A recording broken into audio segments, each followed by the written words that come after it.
The wheat stalks bent under the weight of twin suns, their golden heads swaying in the dry wind that swept across Redstone's eastern fields. Walter Hayes pulled his hat lower over his eyes and wiped the sweat from his forehead with a dusty sleeve. The irrigation system had broken down again during the night, and he needed to check the damage before the afternoon heat made work impossible. He grabbed his toolbox from the back of his battered truck and started walking along the fence line. The red soil crunched under his boots with each step. This planet had earned its name honestly. Everything here wore shades of rust and clay, from the ground beneath his feet to the distant hills that marked the edge of his property. Walter had been farming this land for 3 years now. It was hard work, lonely work, but it was his. Back on Earth, people had looked at him like he was crazy for choosing frontier agriculture over comfortable city life. But Walter never fit well in crowds. He preferred the company of growing things and open sky. Something caught his eye near the eastern boundary. Dark marks scored the earth in long, gouging lines. Walter stopped walking and stared. Those were not animal tracks. The pattern was too deliberate, too violent. Something had crashed there. His hand moved instinctively to the plasma cutter on his belt. Not much of a weapon, but it was all he carried. Walter approached slowly, stepping over torn wheat and scattered debris. Metal fragments glinted in the sunlight, pieces of hull plating, broken instrumentation. The wreckage of a small shuttle lay crumpled against an outcropping of rock. Then he saw them. 2 massive shapes lay in the shadow of the wreckage. At first, Walter thought they might be dead, but then one of them moved just slightly, a tremor running through leathery wings. They were huge, each one easily the size of his truck.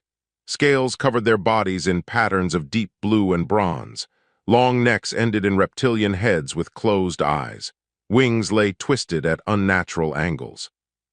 Dragons, Walter had seen pictures in the colonial briefings. Rare species, mostly kept to themselves in distant sectors. He had never expected to see one, let alone 2, bleeding in his wheat field. The smaller one made a sound. A low, pained rumble that seemed to come from deep in its chest. Its wing was shattered, bone visible through torn membrane. Burns covered its left side. The scales blackened and cracked. The larger dragon beside it was worse. Deep gashes ran across its body, and one of its legs bent wrong. Walter should have walked away, should have called the authorities and let them handle it. These were aliens, creatures he knew nothing about. But as he stood there watching them struggle to breathe, he could not make himself turn around. Movement in the distance made his decision for him. Shapes circled in the sky to the south. Scavengers. Redstone had plenty of predators that could smell blood from kilometers away. These dragons would not last an hour exposed like this. Walter ran back to his truck and drove it as close as he could to the wreckage. He jumped out and started pulling equipment from the cargo bed. Rope, canvas tarps, metal poles from his fencing supplies. His mind raced through possibilities. The dragons were too big to lift, too heavy for his truck to carry, but maybe he could drag them. He worked quickly, tying together a makeshift sled from his plow attachments and reinforcing it with everything he could find.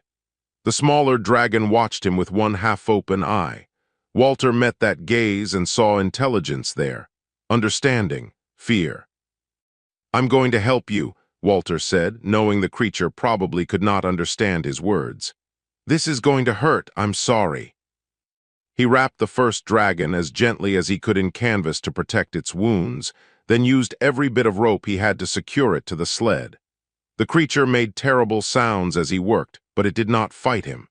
The larger dragon was unconscious, which made the process easier but more frightening.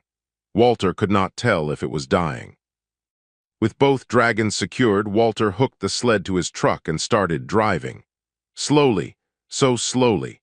The sled dragged heavily through the dirt, leaving a wide trail behind them.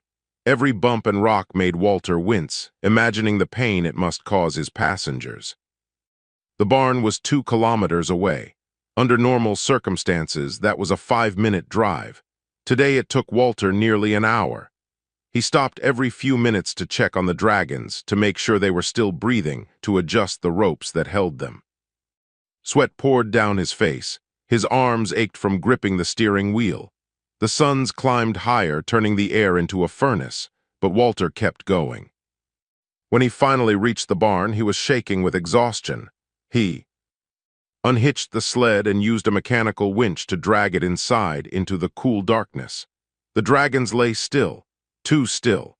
Walter ran for water and medical supplies, his hands fumbling with containers and bandages. As he knelt beside them, cleaning wounds and trying to stop bleeding with materials meant for livestock, Walter heard a new sound, a high-pitched beeping. It came from a device attached to the smaller dragon's harness, a beacon. Someone would come looking. Someone would find them. Walter looked at the two broken creatures he had just saved and realized he might have made everything worse. But as he met the smaller dragon's eyes again and saw gratitude there, he knew he would make the same choice every time. Outside, engines rumbled in the distance. Company was coming, and Walter had a feeling they would not be friendly. Darkness filled the barn when Walter opened his eyes. He had fallen asleep in the corner, slumped against a stack of grain bags. His back screamed in protest as he sat up. How long had he been out? An hour? 2. Both dragons were awake now. The smaller one had its head raised, watching him with eyes that reflected the dim light from the single overhead lamp. The larger dragon remained on its side, but its breathing was stronger than before. That was good. That meant it might survive. Walter stood slowly, keeping his movements calm and predictable. He had worked with enough injured animals to know that sudden motions led to panic. The smaller dragon tracked him as he walked to the water trough. Its neck tensed, muscles bunched under scales. "Easy," Walter said softly. "Just water, you need water." He filled a bucket and carried it toward them. The dragon made a clicking sound in its throat, not aggressive, more like a warning or a question. Walter set the bucket down within reach and backed away. The dragon watched him for a long moment, then lowered its head to drink. The sound of it lapping water filled the quiet barn. While it drank, Walter examined his medical work from earlier. The bandages were holding, though blood had seeped through in places. He would need to change them soon. The dragon's wing worried him most. The bones were clearly broken in multiple places. Without proper medical equipment, Walter had done his best with splints made from wooden boards and tape. It looked crude and probably painful. The larger dragon stirred. Its eyes opened slowly, confused and unfocused. It tried to lift its head and failed. A deep groan rumbled from its chest. The smaller dragon responded immediately with a series of clicks and low chirps. They were talking to each other. Walter grabbed a second bucket of water and approached the larger dragon. This one was more heavily built, with scars that suggested it had lived a long and difficult life. Its scales were darker, almost black in the dim light. When Walter knelt beside it, those ancient eyes fixed on him with such intensity that he almost backed away. But he did not. He held the bucket steady and waited. The dragon studied him for what felt like an eternity, then slowly it dipped its head and drank. Over the next few hours, Walter established a routine. Water first, then food, though he had no idea what dragons ate.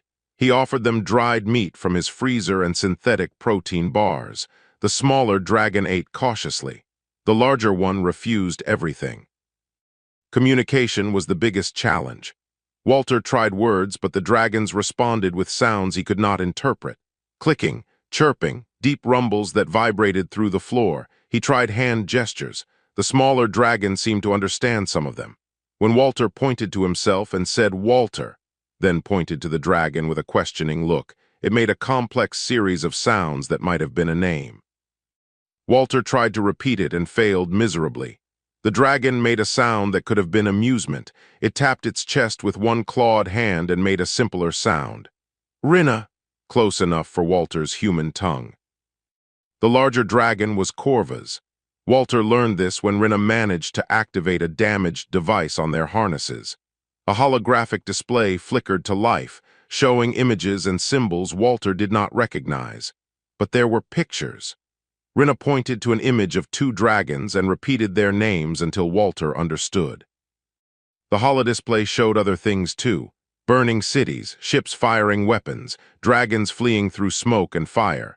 Rinna's claw moved across the images, telling a story Walter could only partly grasp. War, escape, pursuit, and then images of creatures that looked like the dragons but were marked with red symbols. Hunters. Walter's blood went cold. The beacon, someone was tracking them. As if summoned by his thoughts, the sound of engines grew louder outside. Walter killed the light and moved to the barn door, peering through a crack in the wood. 3 ships descended from the sky, landing in his field. They were small craft, sleek and armed, not military, not official. These were the kind of ships that belonged to people who made money from things the law frowned upon. Figures emerged from the ships. 6 of them, all armed, all wearing armor that suggested they expected trouble. They spread out and began scanning the area with handheld devices, looking for their prize. Walter's mind raced. The barn was not hidden. They would search it eventually. But maybe he could buy time. He pulled on his jacket and walked out to meet them before they reached the door.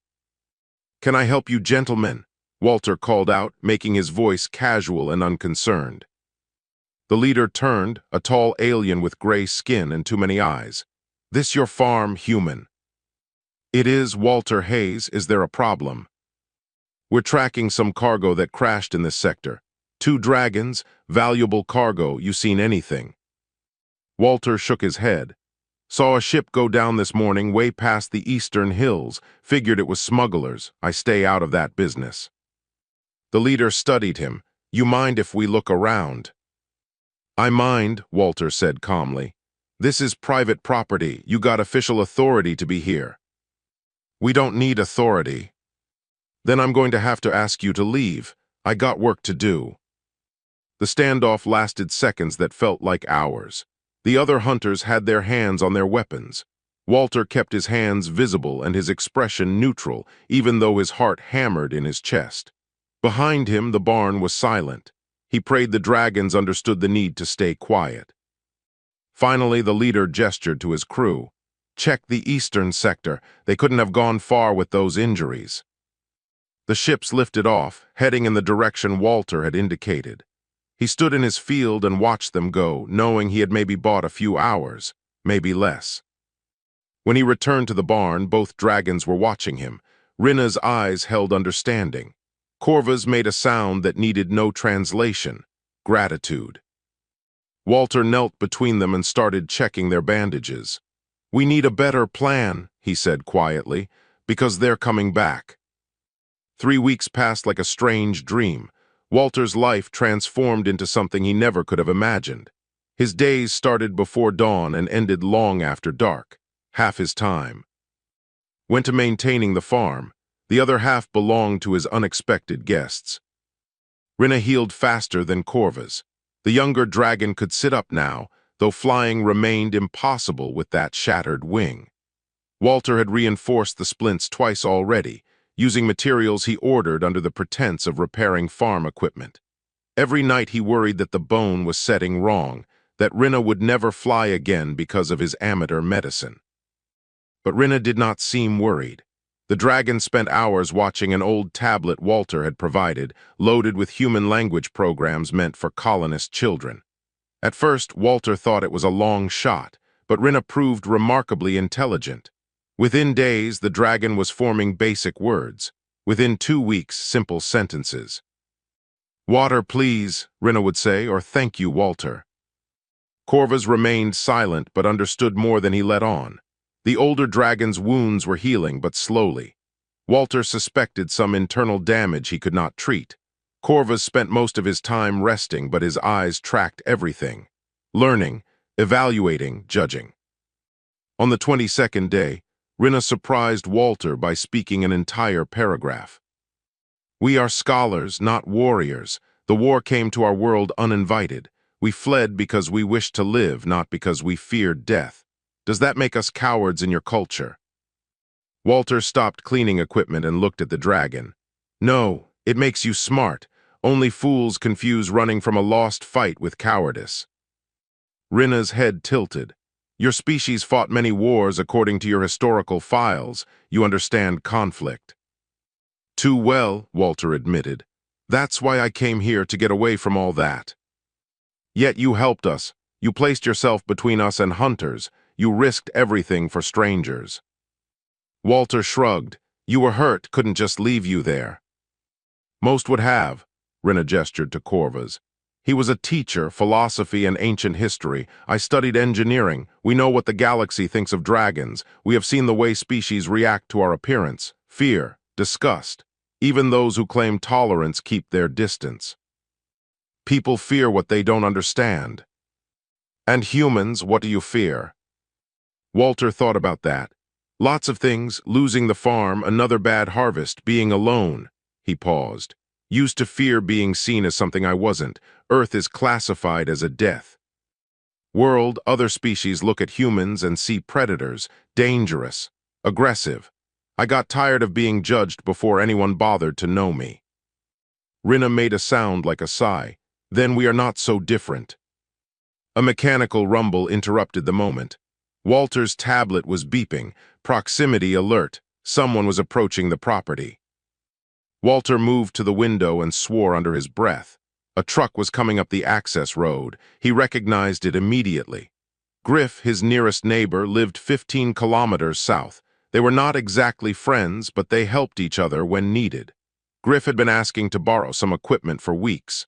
Walter had been avoiding him. Stay quiet, Walter told the dragons, and stay out of sight. He met Griff outside, trying to position himself between his neighbor and the barn. Griff was a Tellarian, short and stocky with gray-green skin and 4 arms. He owned a smaller farm focused on root vegetables that seemed to thrive in Redstone's harsh soil. Walter finally caught you home. Griff hopped out of his truck, all 4 arms waving in greeting. Been trying to reach you for days, your comm broken. Been busy, lot of repairs to handle. Walter kept his voice casual. I bet, saw those hunter ships circling your sector couple weeks back. Any trouble? Nothing I couldn't handle. What do you need, Griff? Griff's expression shifted. His large eyes studied Walter with concern. You okay, Walter? You look terrible, lost weight, you sleeping? I'm fine. You're not fine, and your wheat looks neglected. Those eastern fields are weeks overdue for harvest. Griff moved closer, lowering his voice. What's going on? You in some kind of trouble?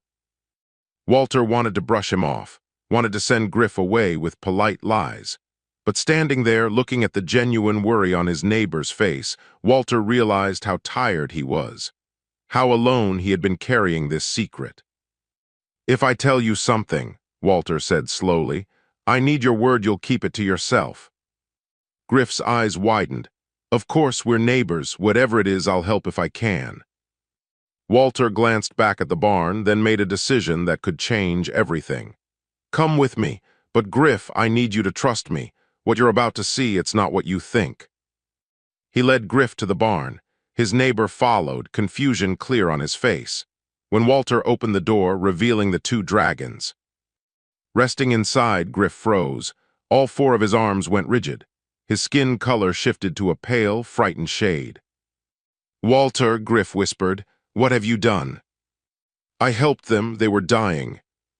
Those are dragons. Do you know what dragons are worth on the black market? Do you know what those hunters will do to you if they find out? I know. Rinna lifted her head. Please do not fear us. We mean no harm to you or Walter. Griff stumbled backward. It talks. She talks, Walter corrected. Her name is Rinna, that's Corvus. Corvus raised his head slightly, acknowledgement in his ancient eyes. Griff stood there, breathing hard, looking between Walter and the dragons. Finally, he spoke in a shaky voice. You're insane, you know that. Probably. They'll kill you for this. Those hunters don't care about laws. I know that too. Griff was quiet for a long moment. Then, surprisingly, his color started returning to normal. Show me their injuries. If we're going to be insane together, we should at least do it properly. Walter felt something release in his chest. Relief, gratitude, thank you. Don't thank me yet. We still need to figure out how to keep all of us alive. Griff approached Rinna cautiously. Can you tell me what happened to your wing? As Rinna began explaining, Walter realized they had just crossed a line. The secret was no longer his alone to carry. For better or worse, they were in this together now. 2 months transformed Walter's farm into something that looked almost normal from the outside. The wheat grew tall and golden. Equipment ran smoothly. Harvest proceeded on schedule, but inside the barn, an impossible friendship was taking root. Corvus could walk now, not far and not without pain showing in his movements, but each day brought improvement. The old dragon spent mornings in the barn, but afternoons found him sitting in the shade of the equipment shed, watching Walter work the fields. Rinna's wing had healed enough that she could extend it fully. The membrane had regrown over the worst of the tears. Walter had removed the splints last week, holding his breath as Rinna carefully tested the limb. It was not perfect. There was a slight droop that would never fully correct, but Rinna could move it, and that was more than Walter had dared hope for. "Try this," Corvus called out one afternoon, his words now clear and deliberate. The older dragon had been practicing human speech for weeks. He approached Walter's broken harvester and studied it with the same intensity he probably once gave to ancient texts. "The power coupling is misaligned. Here." Corvus reached out with careful claws and made an adjustment Walter had been attempting for 3 days. The harvester hummed to life.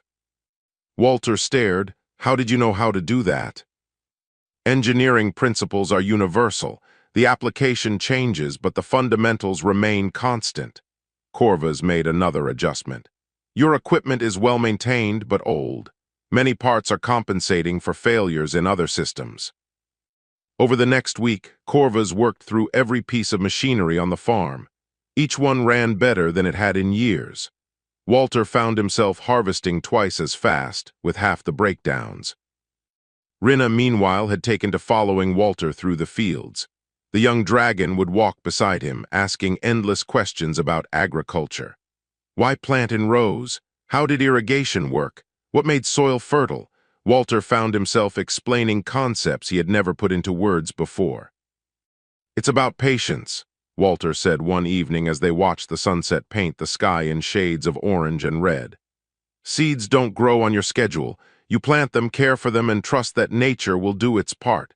Some years are good, some are terrible, but you keep planting because that's what growing things requires." Rinna absorbed this quietly. On our world we had gardens, not farms. We grew food, but it was considered an art form as much as a necessity. Each plant was placed with intention. Every garden told a story. "What story would this farm tell?"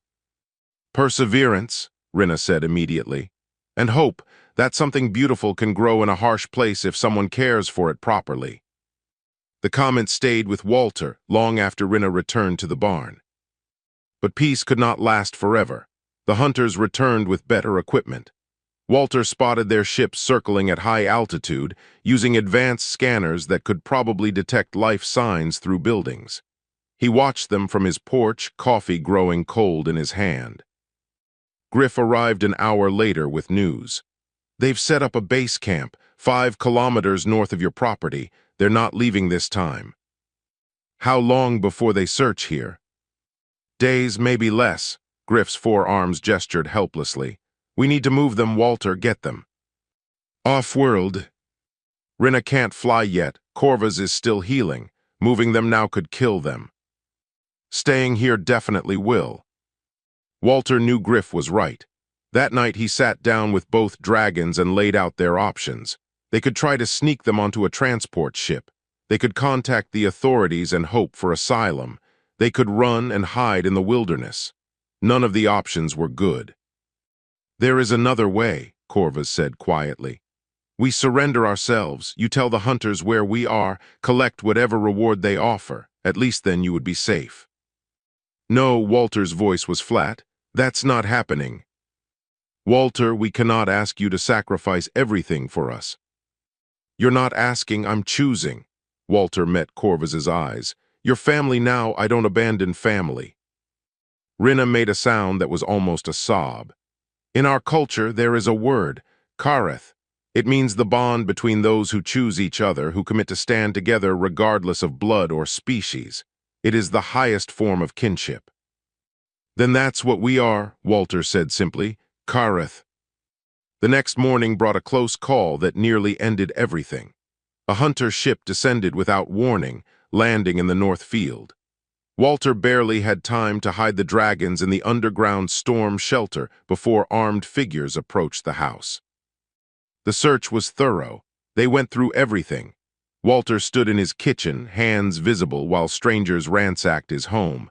They found nothing because there was nothing to find on the surface. But when one hunter approached the storm shelter door, Walter's heart stopped. "Check down there," the leader ordered. Walter spoke up. "That's just storage, canned goods and emergency supplies." "We'll see." The hunter pulled open the door, darkness below, silence. Walter held his breath. Then from the fields, an explosion. Everyone turned. One of the parked hunter ships had just erupted in flames. Griff had set off charges near the fuel tanks, creating a diversion at exactly the right moment. The hunters ran for their remaining ships. In the chaos, no one noticed Walter close the storm shelter door. When they were gone, he opened it again. Rinna and Corvus sat in the darkness below, absolutely silent. They had understood without words that any sound would mean death. That night, Griff joined them in the barn. His face was grim. "This can't continue there. Going to find them eventually." "I know. I made some calls, contacted a smuggler I know. He can get us transport off-world, but it's going to cost everything you have. The farm, your savings, all of it." Walter looked at Rinna and Corvus, at these two beings who had somehow become the most important thing in his life. "Set it up." "Walter," Rinna began. "No arguments. We're getting you somewhere safe, whatever it takes." But before Griff could make arrangements, everything changed. A new ship appeared in Redstone's orbit. Not hunters, not smugglers. This one transmitted official Galactic Coalition codes. Someone had reported the situation to the authorities. Walter's time had just run out. The Coalition ship landed at dawn, flanked by 2 escort fighters. Walter stood in his doorway and watched uniformed officers deploy across his property with military precision. There was no point in running, nowhere to go even if he tried. The officer in charge was human. That surprised Walter. She was tall, with short dark hair and eyes that had seen too much. Her uniform marked her as Commander Lena Rodriguez, Coalition Border Security. "Walter Hayes," her voice was professional but not unkind. "That's me. I'm here about the dragons. We have verified reports that you're harboring 2 fugitives from the Kestrin sector. Refugee status has not been granted to these individuals, which makes your actions illegal under Coalition law." Walter kept his hands visible and his voice calm. "They were dying. I helped them. Is that a crime?" "Harboring unregistered aliens is, yes, especially when those aliens are wanted by multiple parties." Lena pulled up a data pad. "The bounty on these 2 is substantial. You know, people are looking for them, people who don't follow laws or worry about collateral damage." "So what happens now?" "You surrender the dragons to my custody. They'll be processed and held pending investigation. You'll be charged with violating immigration protocols. Given the circumstances, you're probably looking at fines and probation. Could be worse." "And the dragons?" "That depends on a lot of things." Lena's expression softened slightly. "Look, I'm not the enemy here, but I have orders. Show me where they are." Walter had no choice. He led Lena to the barn. Her security team followed, weapons ready. When she saw Rinna and Corvus, her eyes widened slightly. Surprise or recognition, Walter could not tell. Corvus rose to his full height, which was impressive even with his injuries. "We will surrender peacefully. This human has done nothing wrong. Release him and we will go without resistance." "It doesn't work that way." Lena approached slowly, studying both dragons. "You're the scholars from Kestrin. I read the reports. Your people filed for asylum 6 months ago." "And were denied." Corvus's voice held bitter resignation. "The Coalition does not welcome those fleeing civil war. We understand galactic politics." Rinna moved closer to Walter. "Please do not harm him. He saved our lives when anyone else would have let us die." Before Lena could respond, Griff arrived with half the farming community behind him. 20 trucks and haulers carrying settlers from across the region. They formed a line between the coalition forces and the barn. "What's going on here?" Lena demanded.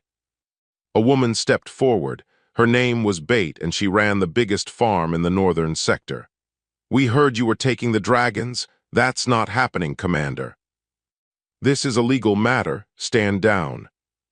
"This is our community. These dragons have helped us, fixed equipment, shared knowledge. They're not criminals." Bate gestured to the others. "Ask anyone here. The dragons have done nothing but try to help." Lena looked around at the assembled farmers. Tension filled the air. Her security team shifted nervously, outnumbered but better armed. "Everyone calm down," Lena said. "I'm just doing my job." "Your job is to protect people, right?" This came from another farmer. "Well, those dragons are people too. They're not weapons or criminals, they're refugees." A child pushed through the crowd. Young, maybe 8 years old, with the bright orange skin of the Velian species. She ran straight to the barn, ignoring Lena's shouted warning. The girl stopped in front of Rinna and held up her arm, showing a bandage. "You fixed me," the girl said. "When I fell and got hurt real bad, you made the pain stop." Walter remembered that day, a farming accident 2 weeks ago. The girl's arm had been crushed by machinery. Her parents were panicking. Rinna had moved faster than Walter thought possible, placing her claws on the injury. Whatever the dragon did, the girl stopped screaming. By the time medical help arrived, the worst damage had healed. Lena stared at the child. "The dragons have medical abilities." "Rinna does," Walter said. "She can accelerate healing in others. She saved that girl's life." Lena's expression changed. She pulled out her datapad and started scrolling through information, her fingers moving quickly. "This changes things. Medical capabilities beyond galactic standard, if they're willing to share that knowledge." She looked at Corvus. "There are laws, protections for beings with unique abilities that could benefit the Coalition." "We would share freely," Corvus said. "We have always believed knowledge should serve all, not just those who possess it."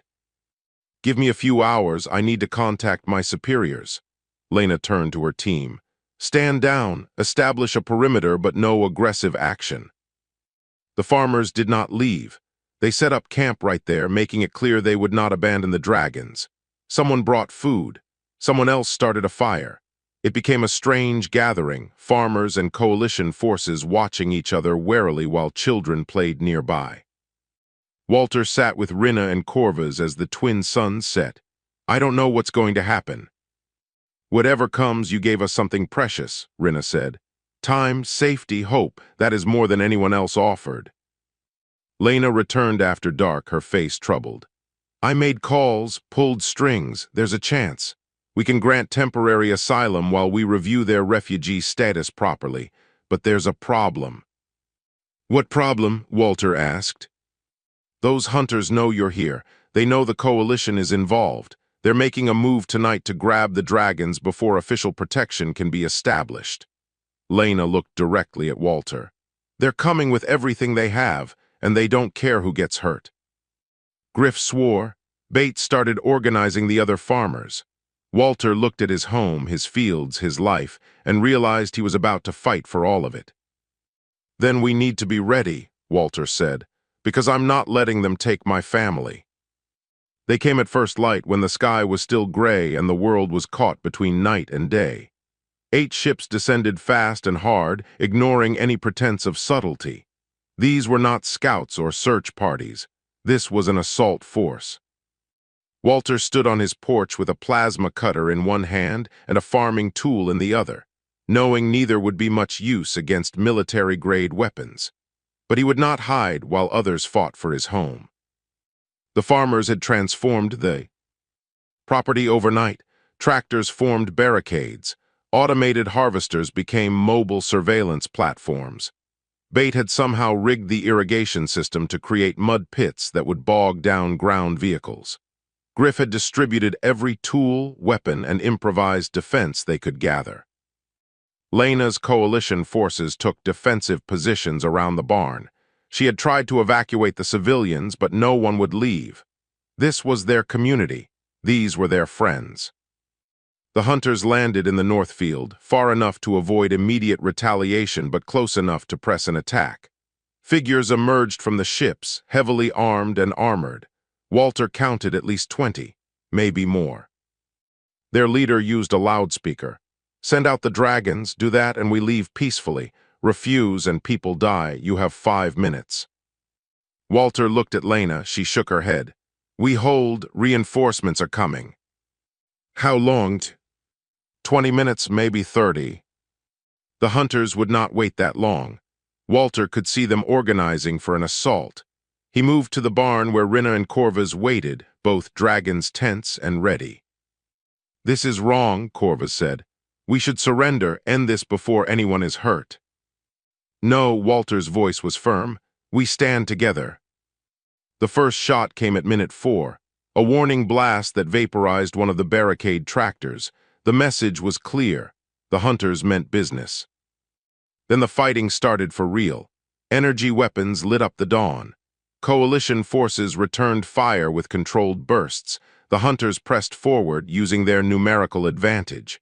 They were professionals, coordinated and efficient. But they underestimated farmers who had spent years coaxing life from hostile soil. Bait triggered the irrigation system, turning the approach into a swamp. 2 hunter vehicles bogged down immediately. Griff deployed modified harvester drones that swarmed like angry insects, obscuring vision and disrupting communications. Walter ran between positions, coordinating defense. A blast hit near his feet and he rolled, coming up with his plasma cutter. He fired at a hunter who had breached the inner perimeter. The shot went wide but made the hunter take cover. The battle was chaos, noise and fire and fear. Walter saw Lena go down, hit in the shoulder. He dragged her to cover while coalition medics worked. She was cursing, trying to get back to the fight despite her injury. Then, everything changed. A hunter broke through, moving fast and targeting the barn with an explosive charge. Walter ran to intercept but knew he would not make it in time. The charge would breach the wall. The dragons would be exposed. Corvus emerged from the barn like ancient fury. The old dragon moved faster than Walter had seen since the crash. He put himself between the hunter and the explosive, his body a shield. The blast caught him full force. "No," Rinna's scream cut through the battle noise. Walter reached Corvus as the dragon fell. Blood covered the ancient scales, too much blood. The wounds were catastrophic. Walter pressed his hands against the worst of them, trying to stop the bleeding, knowing it was futile. Corvus's eyes found his. "Kareth," the dragon whispered, "family." Rinna was there, her claws glowing with that strange healing light. She pressed them against Corvus's wounds, pouring everything she had into saving him. But some injuries went too deep. The hunters pressed their advantage, seeing the dragons exposed. They moved in for the capture. That was when the coalition reinforcements arrived. 3 heavy cruisers dropped from orbit, flooding the farm with support troops. The hunters suddenly found themselves surrounded and outgunned. Their ships tried to lift off. 2 made it. 6 did not. The battle ended as suddenly as it began. Silence fell over the farm, broken only by the sound of people breathing, counting themselves alive. Walter stayed with Corvus while Rinna worked. Minutes passed. Then the old dragon's eyes opened. The healing light had done its work. Slowly, impossibly, Corvus sat up. "That hurt," Corvus said, which made Walter laugh and cry at the same time. The aftermath took days to sort through. The captured hunters faced serious charges. Lena's superiors, impressed by the community response and the dragons' demonstrated value, fast-tracked refugee status for Corvus and Rinna. More than that, they granted asylum to any other dragons seeking sanctuary. The story spread across galactic networks. A human farmer and 2 dragons, a community that stood together. The images captured that day showed something powerful. Different species working side by side, defending each other. 6 months later, Walter's farm looked different, expanded. 3 more dragons had arrived, refugees who had heard about the sanctuary on Redstone. The barn had been rebuilt bigger. fields. That once struggled now thrived with techniques that blended human agriculture and dragon wisdom. Rinna's wing had healed enough for short flights. She spent her mornings in the sky, testing her limits, growing stronger each day. Corvus worked with human engineers, sharing knowledge freely. His teaching days had returned, but now his students were both dragon and human. Walter still woke before dawn, still checked his fields and maintained his equipment. But now Rinna often walked beside him, discussing philosophy and farming with equal enthusiasm. Corvus would be waiting with repairs and improvements, making Walter's work easier. The authorities had offered Walter compensation for his troubles. He had refused. What he gained was worth more than money. On harvest day, as twin suns painted the sky in gold and red, Walter stood in his field surrounded by family. Not the family he was born into, but the one he chose. Human and dragon working together, building something new. A small child, one of the new dragon hatchlings, tumbled through the wheat stalks, chasing butterflies. Her mother watched nearby while helping load harvested grain. Laughter filled the air, a sound that belonged to no single species. Walter caught Rinna's eye. She smiled in the way dragons smile, with warmth in her ancient eyes. "Thank you," she said simply. Walter looked around at everything they had built together, at the community that had grown from one act of compassion, at the future taking root in Redstone's red soil.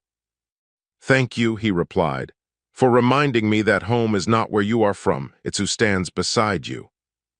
As the harvest continued and the day faded toward evening, three figures walked together toward the farmhouse. One human, two dragons, family in every way that mattered.